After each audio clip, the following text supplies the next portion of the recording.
왜 우리는 이렇게 고생을 해야 되는가?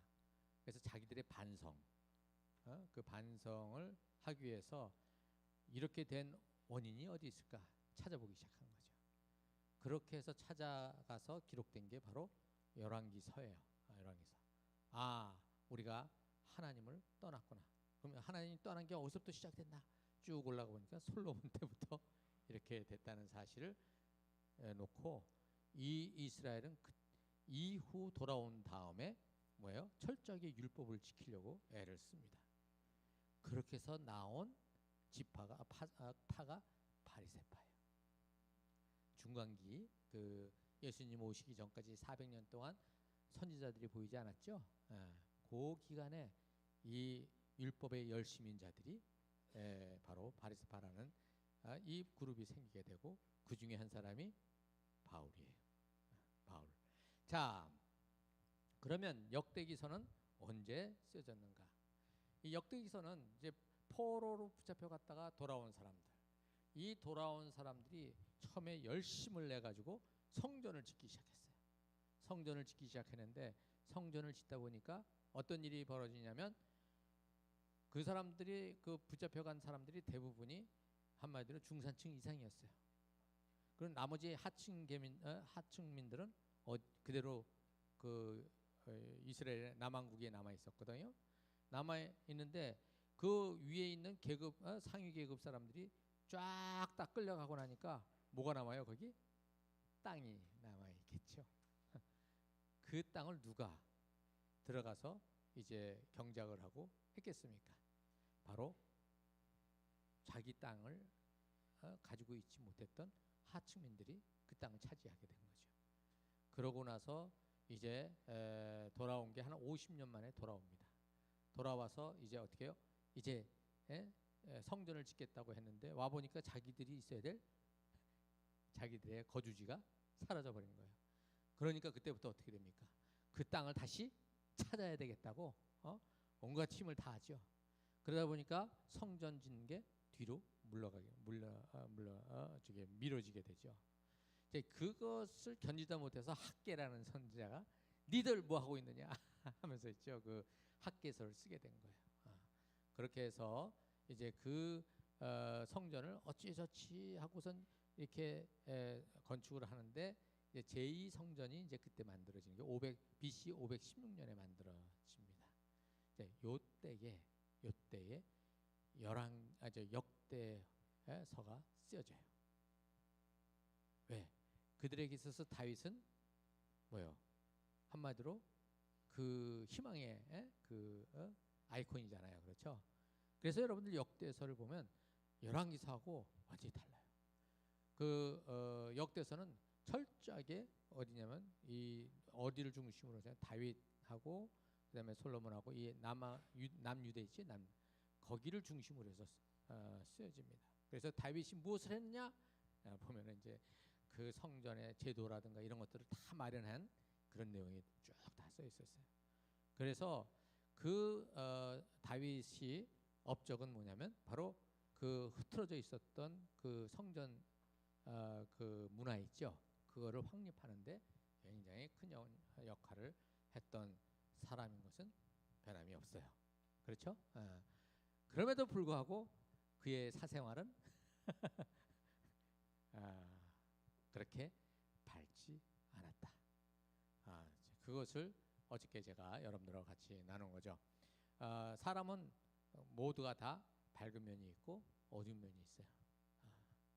우리가 어떤 사람을 볼 때에 저 사람 이렇게 얘기하지만 다른 사람이 볼 때는 또 다른 얘기가 있거든요. 이러한 부분에 있어서 우리가 밸런스를 가져야 될 필요가 있겠다 이런 생각을 해보고, 또 성경에 나오는 인물들도 다 마찬가지죠. 어떤 면에서는 굉장히 좋은 면이 있지만 어떤 면에서는 또 다른 면이 있다는 거, 이것이 우리 살아가는 우리 인생의 모습들이 아니겠습니까? 우리가 어느 한쪽으로 치우쳐지기보다는 우리 하나님께서 우리의 연약한 모습들을 붙들고 가시는 그 은혜를 우리가 붙잡고 걸어가는 거죠. 저는 우리 아이들에게 사람은 기댈 대상이 아니다. 사람은 기댈 대상이 아니라 사랑해야 될 대상이다. 교회에서 일하다가 와서 막 여러 가지로 이제 또 상처받는 얘기들을 해요. 그러냐? 그러고 기대지 말고 사랑하자. 그 얘기를 합니다. 그러면서 나 속으로 화가 나. 우리 딸에게 그렇게 했어. 막 이런 마음이 드는 것도 사실인 걸 어떻게 해요? 자, 그래서 이제 여러분들에게 그 다윗의 이제 하이 평가됐던 그것을 좀 정리해서 좀 이렇게 좀 내려놔서 여러분들이 앞으로 성경을 볼 때에 좀 그런 면으로 이렇게 좀 이렇게 들여다볼 수 있으면 좋겠다 이렇게 생각합니다. 오늘 여기 룻기에도 또 비슷한 어떤 그런 얘기가 나옵니다. 자, 룻기, 룻은 여러분들은 어떻게 생각하시는지? 룻 알지? 예? 룻, 룻, 룻이 누군지 알아? 룻, 룻, 룻. 룻에 대해서 어떻게 생각하십니까? 룻에 대해서 어떻게 생각하십니까? 룻에 대해서 어떻게 생각하십니까? 네, 있죠. 예, 딱 컵라면 하나 잡수십시오. 어떻게 잡수셨어요?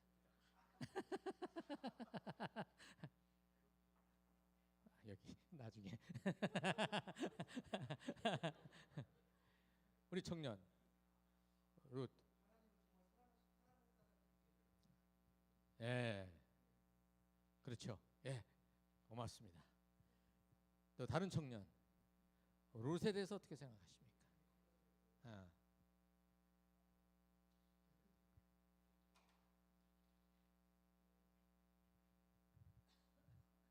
땡. 내가 이거 주기만 창피 주려는 게 아니라 그냥 같이 농담으로 같이 재밌자고 한 거예요. 예. 너무 이렇게 마음에 두지 마세요.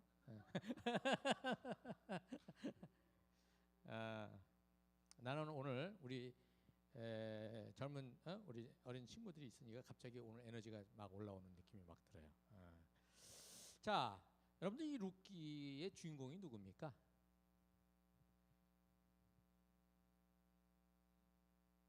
룻기의 주인공이 누구예요? 룻. 또 여기는 땡. 룻기의 주인공이 누구죠?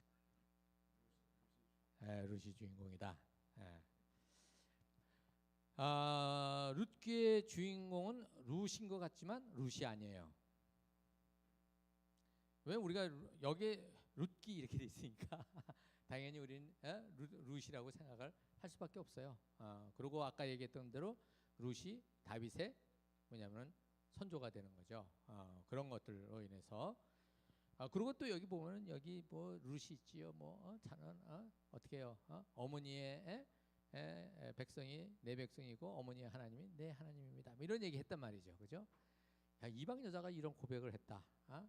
이러니 얼마나 하나님께서 기뻐하실까? 이렇게 우리는 생각합니다. 그렇죠? 정말일까? 저는 여기다가 저는 여기다가 퀘스천 마크를 달아봅니다. 여러분들 성경을 읽을 때 정말일까를 많이 한번 붙여보시기 바랍니다. 예. 왜 제가 이런 질문을 던지는지 좀 더 나가보도록 할게요. 사실 앞부분에 지금 여기에 보면 나옴이라는 이름의 그 뜻이 뭐예요? 원래 뜻이 기쁨이라는 뜻이거든요. 근데 오늘 여기 1장 마지막 부분에 뭐라 그럽니까? 더 이상 나를 나옴이로 부르지 마십시오. 말하라 부르라. 그러면 쓴물이라는 뜻이야. 쓰다라는 뜻이거든요. 그런데 뒤에 가면 4장에 누가 나옵니까? 결론에 나오미가 또 나옵니다. 다시 그 쓰다는 것에서 어디로? 기쁨으로 바뀌죠. 지금 여기에 룻기에 쭉 흐르는 속에서 하나님께서 이 나오미가 원래 나오미로 이제 이렇게 있어야 되는데 그렇지 못했던 상황. 근데 그렇지 못했던 상황에서 다시 이제 그 뜻을 회복하는 요 과정에 누가 개입하신 거예요? 보아스. 그렇죠? 보아스가 이제 개입을 했는데 그것을 섭리하신 분이 누구예요? 하나님이세요. 네. 이것을 이제 우리가 봐야 되는데, 자 여기에서 1장 1절 어느 분이 읽어주시겠어요?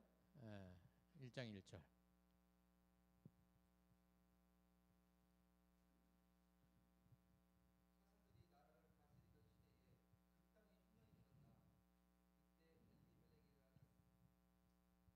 네, 거기에 뭐가 어떤 일이 벌어졌다고요?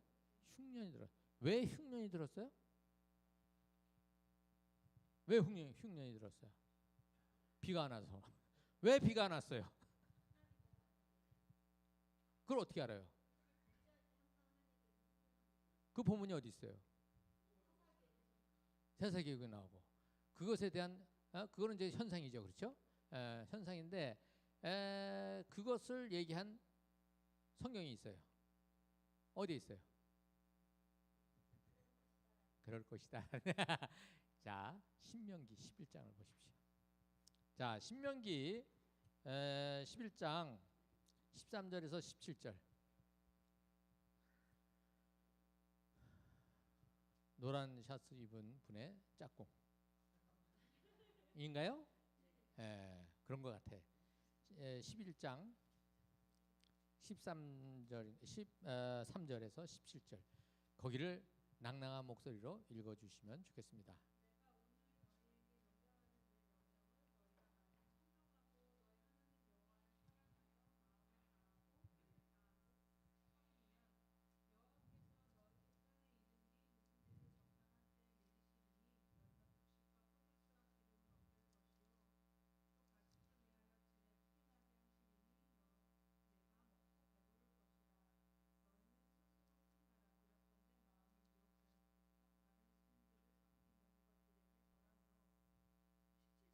네.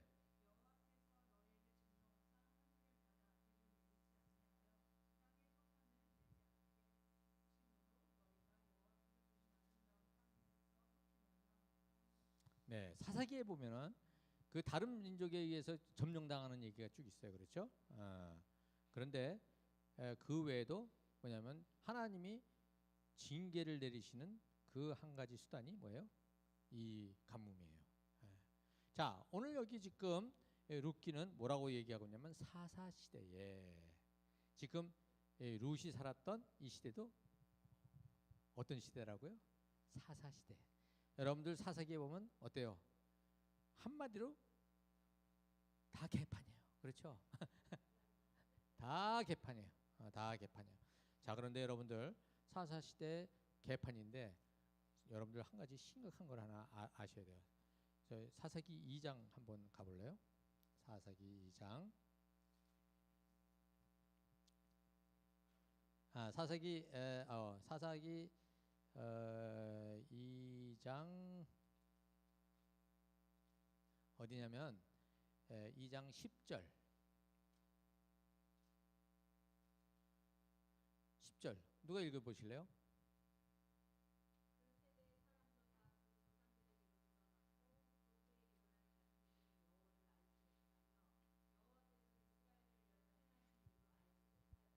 자, 지금 여기 보면 여호수아가 이제 정복 전쟁을 끝내고 여호수아가 죽었어요. 그렇죠? 그 당시에 전쟁에 같이 동참했던 사람들도 다 죽었어요. 이제 싹 다 죽고 그다음에 새로운 이제 세대가 일어났어요. 그렇죠? 근데 그 새로운 세대는 어떻다? 여호와를 알지 못했더라. 이렇게 돼 있어요. 뭐 때문에? 안 가르쳤기 때문에. 안 가르쳤기 때문에. 그들은 옆에 있는 다른 이방의 신들을 섬기기 시작했다. 이렇게 돼 있어요. 자, 여러분들 한번 생각해 보세요. 다 정복을 했으면 그 다음에 이제는 우리의 하나님이 최고야 이러고서 살아가야 되는데 정복을 했는데 정복한 그 땅의 신들을 섬기기 시작하는 거예요. 그게 이스라엘 백성들이에요. 자, 전쟁할 때는 어떻습니까? 전쟁할 때 뭐야? 우박이 막 내리고 막 이런 것들을 뭐야? 그 하나님이 특별하게 역사하시는 그런 일들이 있잖아요. 그렇죠? 자, 그것을 경험한 전쟁에 나갔던 사람들이 돌아와서 누구? 식구들한테 그런 얘기들을 했겠죠. 그렇죠? 신나게. 그래서 그거를 들은 이 아이들은 우리 하나님이 진짜 넘버원이네. 아까 우리 로드 오브 호스트 한 것처럼 그러한 하나님으로 이제 이렇게 배워가는데 문제는 이제 전쟁이 일어나지 않아. 모든 게 평온해. 이제 그때가 문제인 거죠. 하나님의 특별한 일들이 눈에 보이지 않아요. 그러니까 하나님의 어떤 특별한 일들을 전할 게 없어. 우리가 소용돌이를 치고 막 할 때는 하나님에 대한 그것을 우리가 막 찾고 간구하고 기도하고 그러지 않습니까? 그렇죠? 근데 모든 게 평온해. 그러면 그때부터 어떻게 됩니까? 슬슬 이제 편해지기 시작하면서 뭐야? 우리도 이제 게으러지기 시작하죠. 이 사사 시대도 똑같은 거예요. 그러니까 결국은 뭐냐면 이들이 그런 어떤 그 전쟁이나 이런 특별한 그 드라마틱한 그런 일들이 벌어지는 그런 에피소드가 없이 일상을 살아가는 과정 속에서 하나님이 어떻게 우리의 하나님이 되시는지를 자기들도 모르니까 가르쳐 주지 않고 나눠주지 않았기 때문에 하나님을 잊어버리는 그러한 일이 벌어진 거죠. 그래서 당시에 이스라엘은 아주 쫄딱 망하게 되는 거예요. 그런데 이 룻과 그 다음에 이제 보아스와 이들이 살았던 그 시대도 사사 시대였다 이렇게 얘기를 하고 있어요. 사실 사사 시대에는 다 아주 망해버린 그런 모습이에요. 처음부터 마지막까지 다 그래요. 여러분들 삼손 하지요.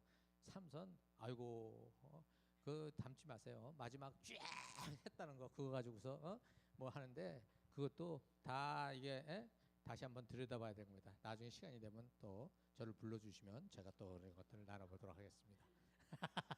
딱 이렇게 미리 이렇게 떡밥을 저 많아요.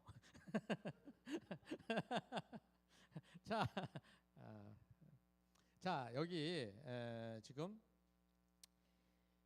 이러한 어두운 사사 시대에 이 보아스와 룻과 이 여기가 뭐냐면 베들레헴이잖아요. 그렇죠? 이 작은 동네 이 베들레헴은 빛을 잃지 않은 그러한 동네였다는 것입니다. 왜 그런가?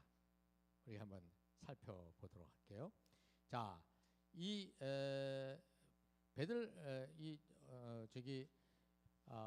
가뭄이 닥쳤어요. 그렇죠?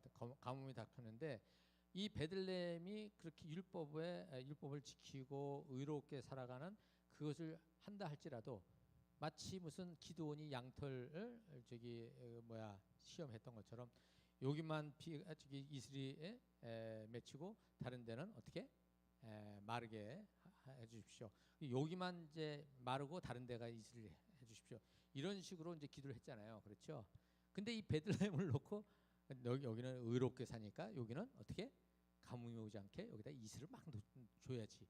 하나님은 그렇게 하시지 않으셨던 거죠. 유다 지파 그 지역에 뭐가 온 거예요? 가뭄이 밀려온 거죠. 그랬을 때 베들레헴도 비록 의로운 집단이긴 하지만 어떻게 해요? 똑같이 그 어려움을 겪을 수밖에 없는 것이었어요. 그럼에도 불구하고 그들은 그 어려운 상황 속에서도 율법을 지켜가는 연습을 또 해가는 거예요. 그것을 우리가 어떻게 알 수 있느냐? 자 보세요. 여기 엘리멜렉이 자기네 집 땅을 다 팔아버렸어요. 그렇죠? 왜냐하면 먹고 사는 게 어려우니까 다 팔아버렸어요. 그런데 이제 아무것도 없었어요. 없으니까 이제는 어디로 갑니까? 그 모압 지방으로 이제 가게 됩니다. 사실 모압 지방에 가는 거는 이거는 이방 지역으로 가는 거는 아니에요. 우리가 어저께도 얘기했지만 하나님께서 다윗에게 이방 지역으로 가지 말라고 그랬단 말이죠. 사사기에서 보면은 사사기 19장에 보면 그 레위 지파 사람이 어디에요? 자기의 아내의 문제가 터졌을 때에 이제 돌아가는데 그 이방 지역으로 가는 것에 대해서 제안을 받으니까 이 레위 지파 나는 이방 지역으로 가지 않는다. 그러고서 이제 그 이방 지역을 피해서 이제 가는 장면이 나오거든요. 그러니까 사사 시대에 그렇게 망해서도 어떻게 이방 지역은 아니다 이렇게 또 생각을 하는 거예요. 이러한 상황인데 엘리멜렉은 이방으로 가버립니다. 그것은 정말 절박했던 상황이죠. 그렇죠? 그러니까 자기가 살려고 간 거예요. 자, 그런데 이 베들레헴은 어떤 상황이었느냐? 뭐 모든 사람들이 다 굶주리는 상황이었습니다. 자, 그런데 여러분들 2장을 가서 저기 루시 해픈투 어디로 갔냐면은 저기 보아스의 밭에 가가지고 이제 거기서 보아스를 만난 얘기를 이제 나오미에게 얘기를 하죠. 나오미한테 얘기를 하니까 나오미가 그 집안은 이렇게 얘기를 하는 장면이 나오는데 그게 2장 20절입니다. 자, 2장 20절 여기 그 HD8 HDA HDA 누가 읽어줄 수 있어? 영어로 읽어도 돼. 오케이.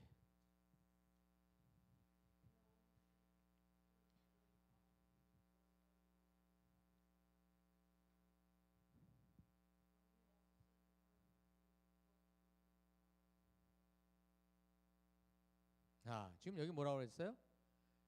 우리가 옛날에 거기에 있었을 때 어려웠을 때에 누가? 보아스가 도와줬었다 이런 얘기를 하고 있어요. 그렇죠? 그러니까 지금 그 엘리멜렉 집안이 그 굉장히 어려웠을 때에 보아스는 그 집안을 어떻게 해요? 도와줬는데 이게 계속 깨진 항아리에 물 붓듯이 안 되니까 보아스도 거기 그 엘리멜렉 집안만 어려운 게 아니잖아요. 자기도 밭에서 수확이 제대로 나오지 않고 그러니까 도와줄 수 있는 게 한계가 있었던 거죠. 그래서 사실은 이제 떠나게 됐는데 여기서 보면 지금 룻기를 보면 베들레헴에 있는 사람들이 어떻게 율법을 지켜가려고 시도를 하고 있는지가 이렇게 눈에 보입니다. 여기 보면 이제 그 누구예요? 이제 보아스가 이제 룻을 이렇게 선택해서 결혼하는 이 장면에도 율법에 따라서 그것을 순서를 지켜가는 장면이 나오거든요. 그러니까는 사사 시대 때 율법 하나님을 멀리했다는 말은 하나님을 멀리하고 이방신을 숭배했다는 것은 결국은 율법을 버렸다는 얘기거든요. 율법을 따라가지 않았다는 거예요. 하나님께서 율법을 주셨을 때 율법에는 제사법과 그다음에 사회법이 있었어요. 그렇죠? 그중에 그 안에 뭐냐면은 그 안식일, 안식년, 그다음에 희년 이 제도들 이런 것들, 그다음에 11조 이런 것들이 다 뭐예요? 가난한 자들이 어떻게 해요? 계속 가난에 머물지 않고 다시 회복할 수 있는, 그래서 더불어 함께 살아갈 수 있는 그런 방안을 만들어 준 것이죠. 지금 요새 이 현대 시대에는 뱅크럽시 러 있죠. 그 제도가 바로 희년과 같은 정신을 가지고 있는 거예요.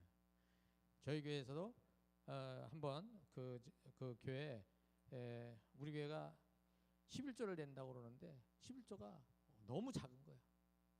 제가 사례비를 받는데 그 받은 것을 내도 우리 교회에서 제가 2등이야. 그러니까 이 좀 말이 안 되는 거죠. 그렇죠? 그래서 조사를 해봤어요. 그러면 16가정 중에 집 모기지하고 차 모기지 빼고 개인 그 카드 빚하고 이런 게 15가정이 거기다 목줄이 매여진 거예요.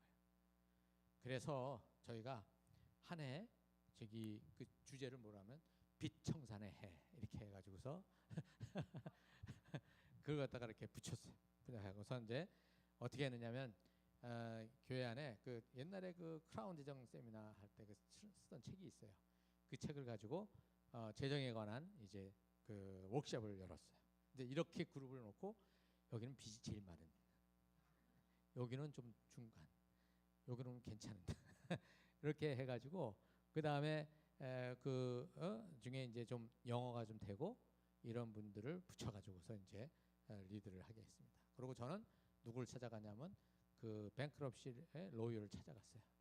그래가지고 우리 교회에 지금 뱅크럽시를 해야 될 분들이 몇 분 있는데 뱅크럽시를 하려고 해도 있죠. 뭘 해야 되면 돈을 내야 돼. 3,000불인가.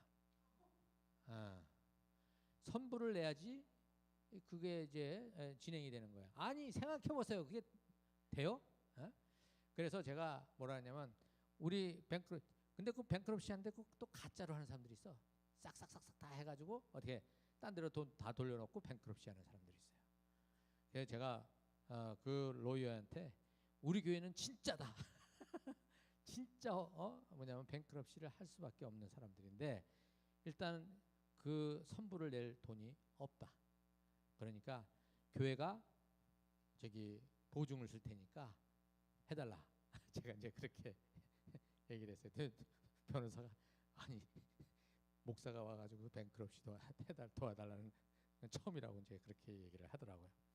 네, 그 중에서 이제 몇 분이 이제 뱅크럽시 하는 데를 갔어요. 가고 나머지는 이제 크레딧 카드 때문에 벌써 그게 크레딧 카드가 이렇게 하면 20 몇 프로가 이제 그 빚으로 나가잖아요. 그래서 거기 신용회사 크레딧 카드 회사에다 전화를 해가지고 야 니들 너무 받아먹는 거 아니냐? 안 그러면 우리 뱅크럽시 해버려. 막 이렇게 협박을 했더니만 그 저기 그 이자율을 갖다가 그때 당시 7% 6%였거든요. 그거로 내려주고 그동안 많이 냈으니까 원자도 깎아달라. 그래서 원자도 깎고 막 이렇게 했어요. 그렇게 해서 이제 그 한 해를 지나가서 이렇게 헌금이 들어왔는데 헌금 액수가 원래 예상했던 것보다 25,000불이 더 들어왔어. 그래가지고 이걸 어떻게 할까? 그래서 사람들이 이제 그때 뭐 교회에 그 뭐야 건축 비용으로 들까 막 그러다가 우리가 결정한 게 이렇게 빚으로 쫄리는 사람들이 많은데 뭐냐면 저거 3,000불 소액 대출 그 제도를 우리 교회에서 만들자 해가지고 그걸 만들었어요. 그래서 성경에 있는 대로 무이자 무담보 무기한 3,000불 대출 그렇게 해가지고서 이제 했는데 한 달 안에 25,000불이 싹 다 나가버렸어. 그만큼 이민사회에 살아가는 삶이 아주 이제 이렇게 목을 졸리는 그런 삶을 살아가는 거예요. 저도 나중에 빌렸어요. 그래가지고 우리 아이들 이제 뭐냐면 학자금 이렇게 저거 하는데 빌려가지고 그 대신 이제 매달 얼마씩 갚을 거냐 한 달에 50불씩 갚겠다. 그래가지고 3,000불 50불이면 60개월 5년 동안에 다 갚았어요. 뭐 이런 식으로 그것을 이제 하는데 그렇게 하니까 일단 교회에서 서로 돈을 빌리고 이렇게 그래가지고 또 뛰어먹고 도망가는 사람도 있고 그런 일들이 있지 않습니까? 그러고서 이제 서로 뭐 돈을 못 주면은 이제 막 교회 안에서 이제 막 얼굴이 울그락불그락하는 그런 게 이제 없는 거죠. 그리고 구제 뭐 이거로 하시면 도움 이렇게 뭐야 구제 받는 것 같아서 기분 나쁜데 대출을 받는 거니까 마음이 떠듯한 거죠. 그래서 현대판 이제 그 신현제도를 저희가 한번 해보려고 그러고 4년 5년이 지나고 나면 아직까지 그 못 갚을 때는 저희가 신현을 선포해줘요. 안 갚아도 된다. 그것 때문에 마음에 부담 갖지 말아라. 당신은 갚으려고 애를 쓰는데 지금 현 상황이 안 돼서 그런 거니까 교회에다가 돈을 갖다가 갚으려는 그 부담을 가지 말아라. 언젠가 상황이 좋아져서 괜찮아지면 그때 갚아라. 그렇게 해놨어요. 그렇게 해서 나중에 갚은 사람도 있고 그렇게 해서 지금도 여전히 돌아가고 있어요. 돌아가고 있거든요. 지금 그러한 이제 여기 지금 베들레헴 이 동네는 지금 성경에서 얘기하고 있는 그거를 시도해 보려고 했던 그러한 동네였다는 거죠. 율법을 가지고 움직여 보려고 했던 동네예요. 자, 근데 그렇게 해도 안 된 사람이 이제 엘리멜렉인 거죠. 그래서 이제 그 어디예요? 어디로 갔어요? 모압 지방으로 갔잖아요. 모압 지방에 가가지고 남편 죽고 그 다음에 두 아들 죽어버렸어요. 그리고 이제 돌아오는 이 상황에서 지금 이 엘리멜렉의 부인 나오미가 돌아왔는데 돌아온 이 나오미를 보고 동네 사람들이 떠들썩했다 이렇게 얘기했죠, 그죠? 와우, 이게 나오미가 아닌가라고 하면서 사람들이 이제 막 이렇게 떠들썩했어요. 근데 베들레헴이 그렇게 큰 동네가 아니었어요. 베들레헴의 동네 인원수가 옛날 그 이제 고고학적으로 이렇게 살펴보게 되면 한 300~400명 정도밖에 안 되는 동네예요. 그거밖에 안 되는 동네거든요. 그 동네에 지금 이제 보아스라는 사람이 한마디로 여러 그 장로들 중에 한 사람 정도 되겠죠. 그렇죠? 자, 이러한 상황 속에서 떠들썩했는데 이게 무슨 떠들썩이냐? 꼴 좋다. 말씀에 가지 말라고 그랬는데 이방 갔다니만 다 죽고 또 이방 여자만 데리고 왔네. 꼴 좋다. 이랬을까요? 이랬을까요? 보통 우리 이제 교회에서 어떤 그런 일들이 벌어지잖아요. 그러면 우리는 속으로 말은 안 해도 속으로는 꼴 좋다. 이런 생각을 가지게 될 수밖에 없어요. 그게 우리 안에 있는 죄성이 그렇게 만들어 버리거든요. 자, 그런데 이 사람들의 소동이 일어난 것은 그렇지 않다라는 것을 저는 얘기를 해줄 수 있을 것 같아요. 4장을 가보실까요? 4장 13절 14절 저기 영양실조 4장 13절 14절 저기 한번 낭낭하게 누가 한번 읽어주실래요?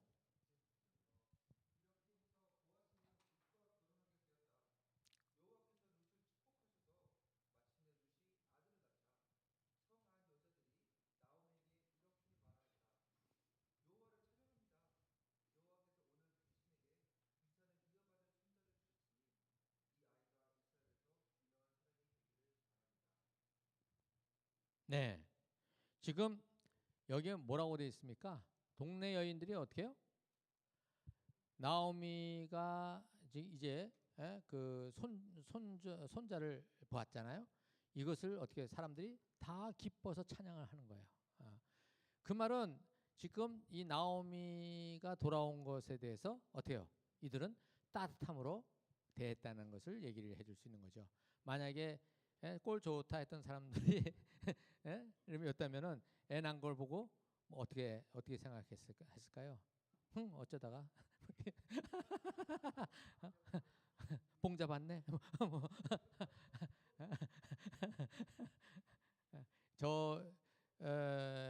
제가 좀 제 부끄러운 얘기를 좀 할 텐데, 제가 선교사, 성경 번역 선교사잖아요. 제가 이제 그 성경 번역에 투입된 게 한국에서 두 번째예요. 그래서 한 분은 이제 인도네시아 리안자야, 지금 파푸아라고 하는 곳인데 그곳에서 이제 성경 번역을 하는 분인데 그분은 성경 번역이 저보다 먼저 들어갔는데 굉장히 이 진행이 잘 안 되고 있었어요. 이제 어려운 상황들이 있었어요. 근데 제가 성경 번역을 해서 마가복음을 딱 끝냈는데 제가 처음으로 제일 먼저 이제 속도가 나기 시작한 거죠.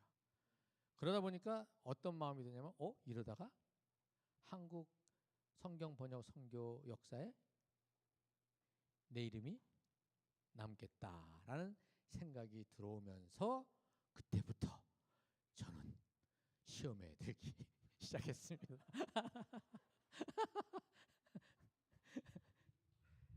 제 뒤에 후배 선교사들이 오는데 제가 가지고 있는 노하우를 안 줘.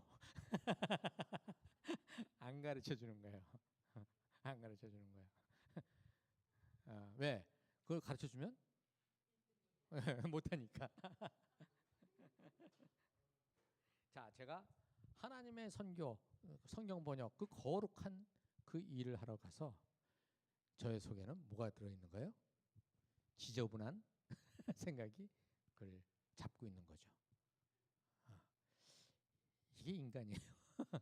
근데 여기서 멈추면 괜찮은데, 그 다음에 이제 그 각각 이제 선교사들이 각 지역의 언어 부족으로 들어갔다가 저기 저 선교 본부로 모입니다. 모여가지고 같이 이제 어떻게 진행이 되는지 그걸 갖다 얘기를 하게 돼요.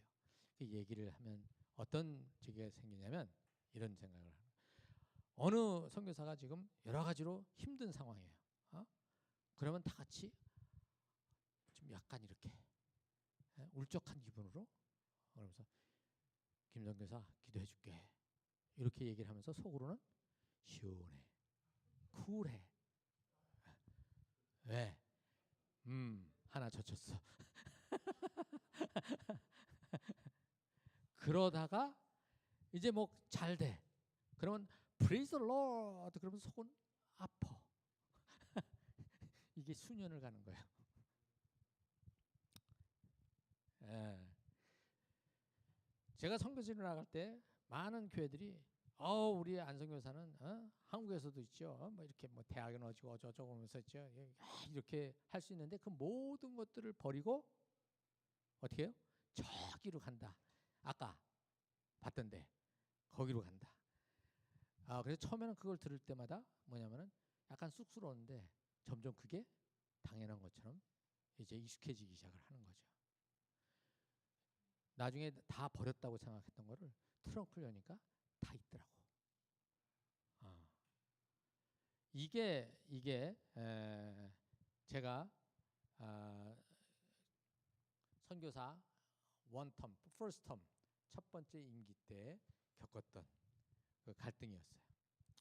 두 번째 텀에부터 저는 이제 그 여러 가지 상황들도 있었지만 제가 이제 1등을 안 하기로 결정을 했어. 우리 선교부에서도 2등은 필요 없다. 1등 나와라. 이제 그랬거든요. 실제로 제가 2등하고 1등을 한 선교사한테는 와 하고 모든 집중이 갔지만 2등은 아무 없었어요.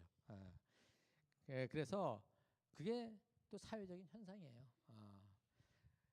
근데 제가 근데 1등을 한 그 친구는 진짜 저처럼 머리를 굴리는 친구가 아니라 그냥 직선으로 가는 친구예요. 그래서 네가 해라 하고서 이제 제가 이제 뒤로 물러나 줬거든요. 그 친구가 진짜로 1등을 했어요.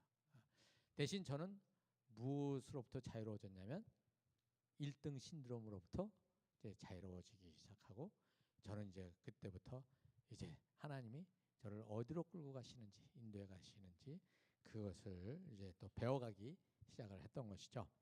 자, 오늘 이제 이 룻기 여기에 지금 이 마을 사람들은 룻을 마음에 품었던 사람들이지 어떻게 해요? 꼴 좋다 이랬던 사람들이 아니에요. 근데 왜 이게 이렇게 될 수 있었을까? 그것은 이 베들레헴 이 동네가 율법을 지키려고 시도했던 그것의 일환이었지 않을까 이렇게 생각을 합니다.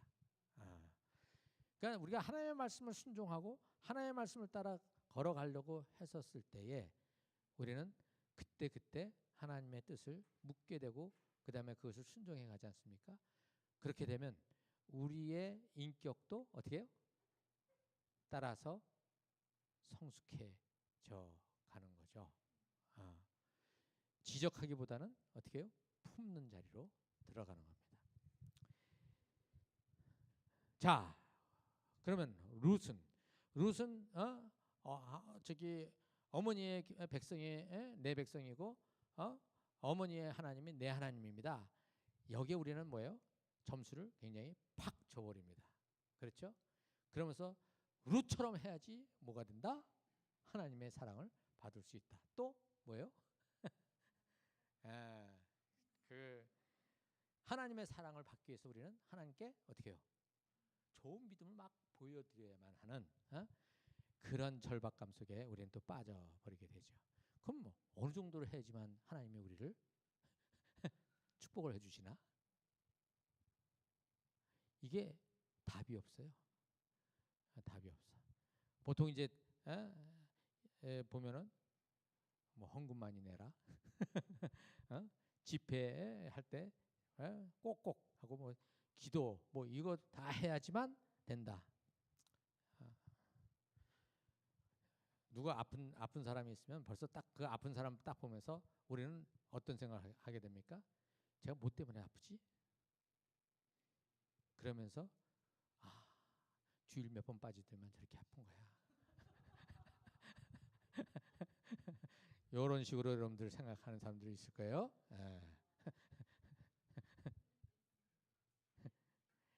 진짜 아파.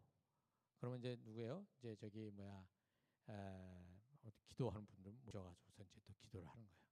근데 그 사람들이 그런 분들이 와가지고 뭐예요? 믿음으로 기도해야 된다는 거예요. 믿습니다. 그래서 막 그냥 그렇게 믿습니다 하고 기도를 하는데 믿습니다 하는데 우리가 완벽하게 믿어집니까? 안 되죠. 믿습니다 하는데 2%가 모자라. 그럼 나중에 기도했는데 안 나. 그럼 누구 책임이에요? 내 책임이에요.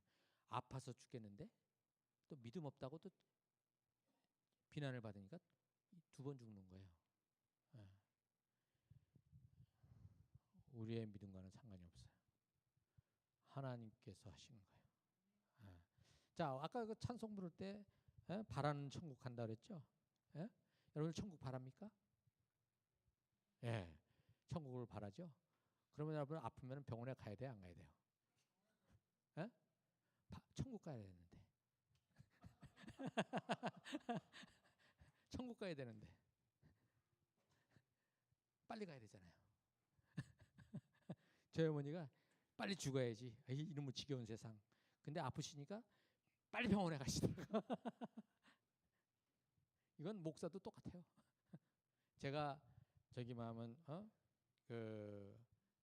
저기 암인 것 같다고 조직 검사를 하자고 그러니까 제가 그 동안에 설교했던 게 다 사라져 버리더라고.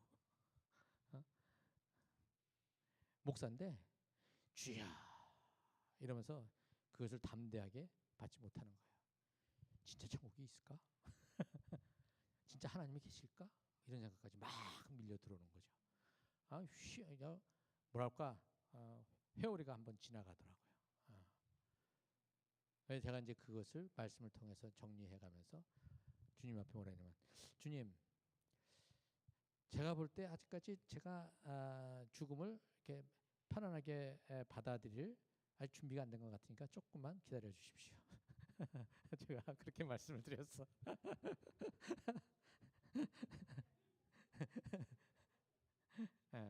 여러분들 천국이 여러분들의 마지막 궁극적인 목적입니까? 만약에 천국이 여러분들의 마지막 목적이면 여러분들의 복음은 반쪽 복음입니다. 그럼 부활은 어디 있어요?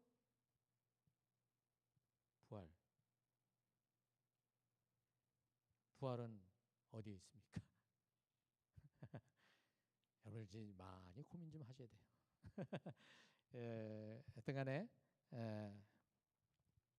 주님께서 우리에게 주신 복음은 제가 좀 장례식에 이렇게 여러 번 가보지만 다 여러분 한번 지금부터 한번 장례식에 가보세요. 그러면 대부분이 뭐냐면 이 고인이 얼마나 평안하게 가셨는지 그것을 계속 강조하게 돼요. 왜? 천국에 가는 확신을 가졌는지 아닌지 이제 이것에 이제 관건이거든요.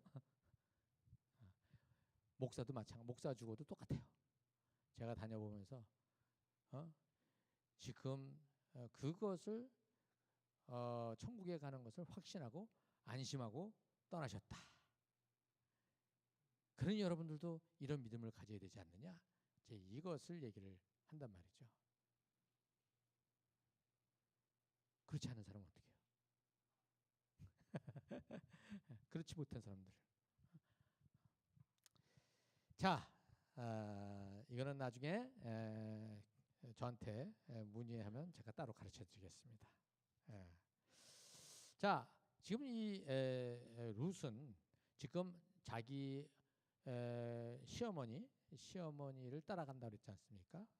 따라간다고 그랬는데 룻이 왜 따라간다고 그랬을까요? 여기에 어머니의 백성이 내 백성이고 어머니의 하나님이 내 하나님이다. 큰 그 믿음으로 믿음을 가졌기 때문에 지금 따라간다고 그랬을까요? 저는 그렇게 보기가 좀 어려워요. 왜냐? 지금 엘리멜렉 집안은 난민으로 왔어요. 모압 지방에 난민으로 왔어요. 여러분들 여기도 보면 난민들 여러분들이 어떻게 봐요? 측은하게 보이죠? 여러분들 난민 출신 저기 그 청년한테 여러분들 저기 딸 그냥 턱하니 보낼 수 있어요? 결혼시킬 수 있어요? 쉽지 않죠. 우리가 이민자로서 우리는 어떤 것을 느낍니까? 그 차별이라는 것을 우리가 느낄 때가 있지 않습니까? 그렇기 때문에 지금 이 룻이나 그다음에 누구예요? 그 두 번째 누구지? 그 저기 오브란가? 또 동서 있지 않습니까? 여기 이 두 며느리는 사실 거기에 살아가는 그 누구예요? 일반 이제 이렇게 기득권에 있는 사람들, 그다음 안정돼 있는 집안의 여인일 가능성은 많지 않다. 우리가 그렇게 볼 수 있을 것 같아요. 이것은 그냥 합리적으로 상식적으로 생각했었을 때 충분히 가능한 거죠. 물론 예외적인 것은 또 있겠지만 그것에서 얘기하지 않고 있기 때문에 우리는 모르지만 적어도 우리가 그런 상상을 할 수 있는 자유는 주어진 거 아닙니까? 그렇죠? 자, 그런데 이 룻이 볼 때에 저 유다 지방에 저 흉년이 와가지고 그다음에 이제 여기 난민으로 온 그 집에 이 룻이 이제 그 남자를 하고 결혼을 했어요. 그렇죠? 그 결혼을 했었을 때에 룻은 어쩌면은 그 사회에서 그렇게 잘 나가지 못했을 가능성이 있는 거죠. 그렇게 해서 결혼을 한 거예요. 자, 그런데 이제 여기서 한 가지 또 우리가 봐야 될 거는 그 당시에 신의 세계에 대한 그 관점들인 거죠. 그 모압 지방이나 이 다른 신들은 축복을 주는 신과 그 다음에 저주를 주는 신이 따로 있어요. 그런데 이스라엘의 신은 축복도 주시고 저주도 주시는 두 가지를 다 하시는 분이에요. 그런데 여기 이 나오미가 하는 얘기를 보면은 무슨 뭐를 하냐면 여호와라는 단어와 그다음에 엘로힘 하나님의 신이 그때 신이죠 신 엘로힘이라는 이 두 가지를 쓰는데 여러분들 나중에 이걸 읽어보시면 여호와를 썼을 때는 저주하는 하나님으로 써요. 여호와가 나를 이렇게 만들었다 이렇게 얘기를 해요.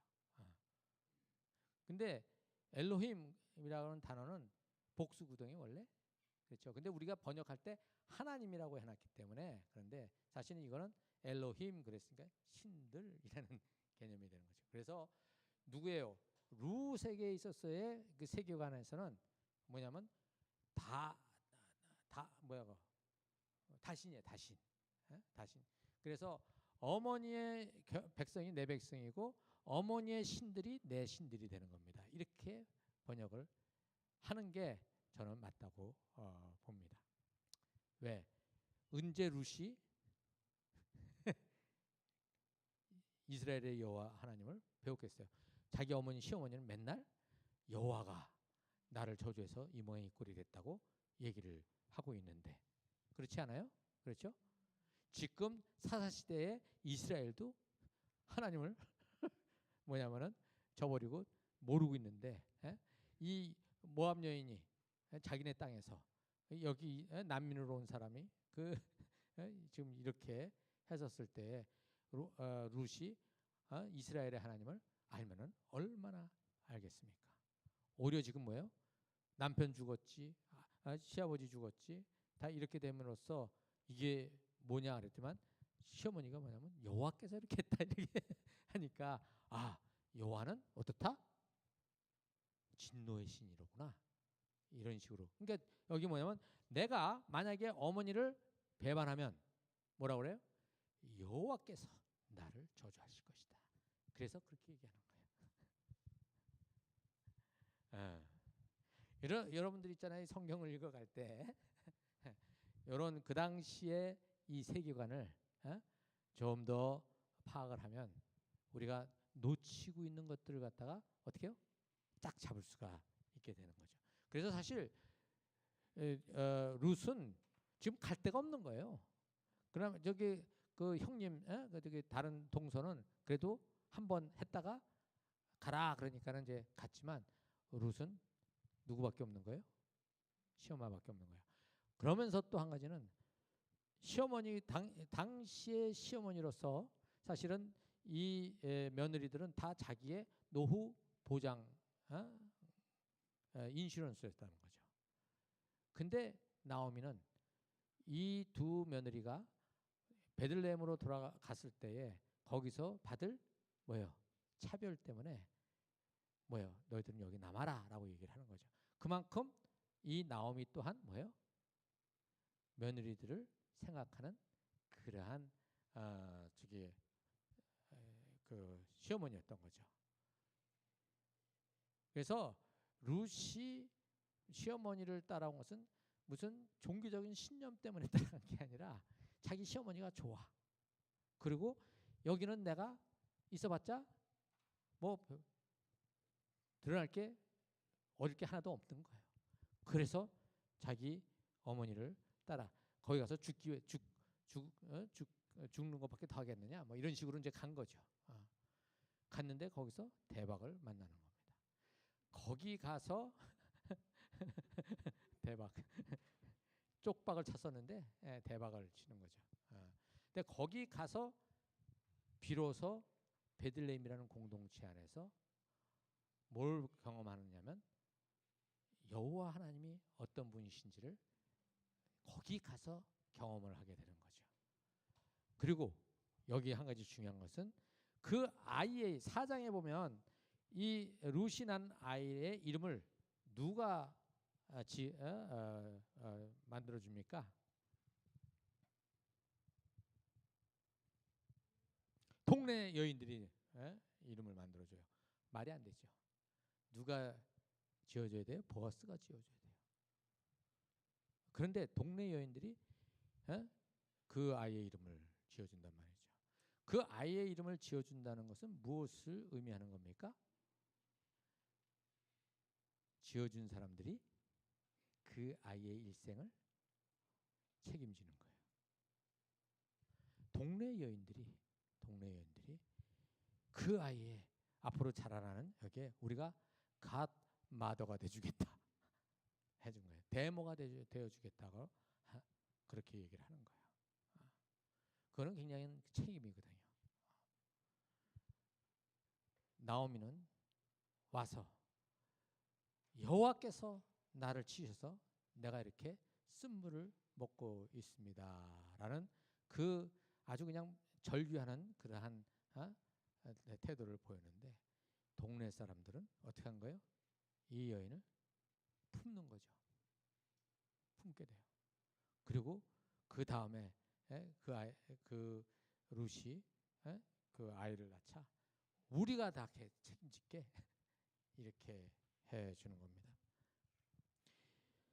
그 당시 어두웠던 사사시대에 빛으로 이렇게 존속하고 있었던 그 마을이 바로 베들레헴이었어요. 그 베들레헴은 하나님의 율법을 자기들 나름대로 어떻게 해요? 따라가려고 애를 썼던 거기에 리더 중에 한 사람이 누구예요? 보아스라는 사람이었어요. 그렇게 가면서 이 조그만 베들레헴에서 나중에 이스라엘을 끌어갈 누가 나오는 거예요? 다윗이 나오는 거예요. 여러분들 이 레븐 교회, 이 작은 이 교회 공동체가 우리는 이 작어. 저 큰 교회를 보면 어때요? 뭔가 우리가 쪼들어가는 느낌이 들 수도 있는데 여러분들은 괜찮죠? 예, 참 다행이에요. 저는 우리는 사람 수 안 봐. 그렇게 얘기하면서 맨날 몇 명이나 나왔는가. 저는 처음 시작하면서 은퇴하기 전까지 계속 그거가 눈에 들어오더라고. 이번 주는 헌금이 얼마나 나왔는가. 이런 거 보지 말아야지 하면서도 자꾸 실눈을 뜨면서 이렇게 보고 있더라고요, 제가. 같이 비슷하게 시작했는데 한쪽이 확 커버렸어. 그러면 그 교회에 대해서 제가 좋은 소리가 안 나와. 아, 그래? 거기 원래 좀 그런 거야? 뭐 이렇게 얘기를 하. 거기 이런 게 좀 문제가 있지. 뭐 이런 식으로. 제가 선교지에서 1등이냐 2등이냐 그 고민했다 그랬죠. 목회 현장 오니까 또 다른 모양으로 또 나타나기 시작하는 거예요. 목사라고 해서 그러한 자기중심적인 그 사슬에서 벗어나는 게 쉽지가 않은 거죠.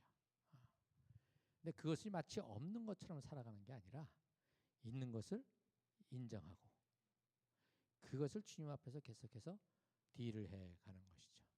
이건 언제까지? 죽을 때까지. 이러한 나를 하나님께서 있는 그대로 받아주셔서 지금 여러분들에게 또 이런 얘기들을 할 수 있도록 해주시는 거죠. 교회 공동체는 바로 베들레헴 공동체와 같은 그러한 정신을 붙들어야 된다는 것이죠. 제가 한국에 교회를 개척했어요. 은퇴하면서 이제 그래서 제가 이제 9월 10일 다음 주 화요일인가요? 오늘이 하여튼간에 그렇게 다음 주인가 화요일인가 저는 이제 또 한국으로 갑니다. 가서 그곳에서 이제 또 사역을 하는데 한 3개월 하다가 또 올 거예요. 그런데 제가 지난 2월 달에 가서 그 교회를 보면서 막 마음이 굉장히 답답했어요. 왜? 거기는 노인들만 많아. 다 65세, 60세 이상이야 거의 다. 젊은이들이 없는 거예요. 그러니까 제 마음속에 막 이게 뭐냐면 이러다 이것도 그동안에 그 나눔교회 하면서 이러다 망하게 되는데 또 다른 망하겠다 버전이 생기는 것 같은 느낌이 드는 거죠. 나는 여기서 벗어나지 못하는 것 같은 느낌이 드는 거예요. 그리고 거기에 또 남자들이 있는데 다 싱글들이 많은 거예요. 이혼한 남자 또 뭐 이렇게 해가지고 이게 다 이렇게 여자분들 저 혼자 되신 분들은 그래도 빳빳하게 좋은데 남자들은 다 이렇게 죽으셔. 진짜 그거 보기가 힘든 거예요. 그래서 저는 저희 집사람한테 그래서 나 먼저 갈게. 가도 내가 먼저 갈게. 당신 먼저 가고 나면 쭈그러가지고 이렇게 하는 거 나 못하겠다 내가. 그랬거든요. 근데 그래서 이 청년들을 좀 모으자 뭐 이런 생각으로 움직이려고 했었는데 제가 이 본문을 그때 보게 됐어요. 보면서 내가 놓치고 있었구나. 하나님이 지금 우리한테 주신 이 영혼들을 놓고 왜 이런 사람들만 모였어? 다른 데 가서 좀 찾아 가져와야지. 그러고는 내 모습을 본 거예요. 하나님 앞에 회개했어요. 하나님이 여기에 이 사람들을 주셨으면 이 사람들이 그러니까 여기 있는 이 노인들 있잖아요. 꼬장꼬장하잖아요. 제가 지금 거기에 좀 속해 있거든요. 제가 저는 저희 교회에서 제가 우리 교회에서 세 번째로 나이가 많아요. 저 위에 계신 그 분인데 그분한테는 제가 누님 이렇게 불러요.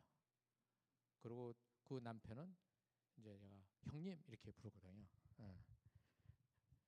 근데 여기 저기 한국에 있는 교회 가니까 제가 밑바닥이야. 이래서 제가 이제 이분들이 말씀으로 이렇게 되어 있지 않은 채 그냥 있는데 젊은이들을 끌고 들어오잖아요. 그러면 어떻게 됩니까? 이 노인들이 어떻게 해요? 이 노인들 때문에 청년들이 아이 재수 없어 그러고 다 나가버리는 거야. 그러니까 청년들을 끌어온다고 해서 되는 게 아니라는 사실이에요. 그래서 여기 있는 이 싱글 노인들 하고 이제 이런 분들을 어떻게 해야 되냐면, 그래서 우리 같이 사역하는 목회자들끼리 모여서 이분들 열심히 사랑하자. 그래서 이분들이 말씀으로 잘 빌드업 되면 마음에 그릇이 커져서 그 다음에 젊은이들이 왔었을 때 이 젊은이들을 위에서 아래로 누르는 것이 아니라 어떻게 해요?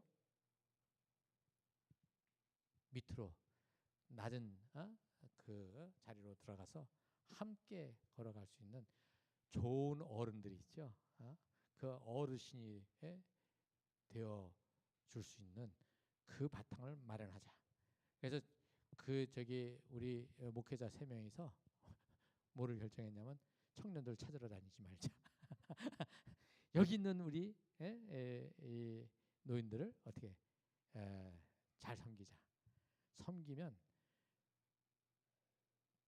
치유가 필요한, 위로가 필요한 젊은이들을 주님께서 알아서 보내실 것이다. 그렇게 저는 생각을 했어요. 이제 여러분들 이제 여기에 보면은 이제 청년들이 좀 많이 필요할 거예요. 그렇죠? 청년들 전도해야 되잖아. 학교 가서 막 끌고 오고 그럴 필요 없어요. 어떻게 해야 돼요? 여러분들이 잘 살아야 돼요. 여러분들이 말씀을 가지고 어떻게 합니까? 그 말씀에 따라 순종해서 걸어가는 그 삶을 살아가는 과정 속에서 하나님은 우리를 변화시켜 가시고 우리의 마음이 넉넉하게 만들어 주셔서 그 젊은이들이 들어왔을 때 쟤는 왜 저 모양이야? 가 아니라 아이고 하면서 서로 공감해 줄 수 있는 그러한 그 넉넉함을 여러분들이 가지게 되는 것이죠. 오케이? 예. 제가 이거를 2024년 저기 3월 자로 깨닫게 된 거예요. 예. 그래서 여러분들이 건강한 공동체를 어떻게 만들어야 될까? 다른 거 없어요. 말씀을 붙들고 순종하는 삶. 그래서 이 공동체가 그것이 돼서 서로 어떻게 해요? 돕는 그러한 생활 공동체가 되었으면 좋겠다. 이 당시는 농경 시대이기 때문에 또 지금 현재 우리의 삶의 방식과는 달라요. 그런데 여기서 얘기하는 그 원리는 동일한 거죠. 그렇죠? 이 동일한 것을 우리 이 시애틀이라고 하는 세팅 속에서 이 레븐 교회에서는 어떻게 우리가 각 가정이 핵가족으로 뚝뚝 떨어져 있는 것이 아니라 그냥 확대 가족으로서 어떻게 서로를 이렇게 연결시켜서 서로를 책임질 수 있는 그런 길들은 없는가 한번 찾아보시고 기도하면서 또 걸어가시기를 바랍니다. 네, 여기까지 기도하겠습니다.